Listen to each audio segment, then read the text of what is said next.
Tayo'y naligaw sa kadiliman, walang pag-asa malayo sa Diyos. Ngunit sa Kanyang walang hanggang awa, binuksan niya ang pintuan ng buhay. Sa krus ni Kristo bungay pagliligtas, dugo niya'y naging bayad sala.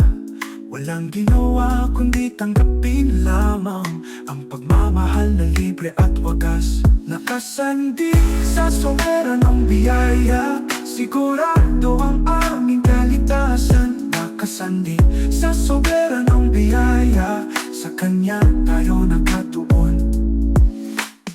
Bago pa tayo maging nilalang, pinili na niya tayong maging Kanya. Hindi sa dahil sa mayroon tayo, kundi dahil sa Kanyang kalooban. Siya ang nagsimula ng aming pananampalataya, siya rin ang tatapos nito.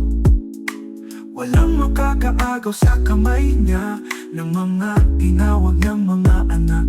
Nakasandig sa soberanong biyaya, sigurado ang aming kaligtasan. Nakasandig sa soberanong biyaya, sa Kanya tayo nakatuon.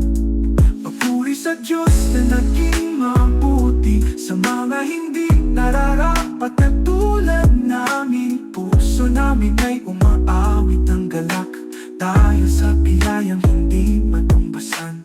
Walang ibang magtutubos sa amin, tanging si Jesus lamang ang daan. Sa bawat umaga't pagdating ng gabi, siya ang nagbabantay sa aming kaluluwa. Nakasandig sa soberanong biyaya, biyaya. Sigurado ang aming kaligtalig. Nakasandig sa soberanong biyaya, nakasandig, sigurado tayo.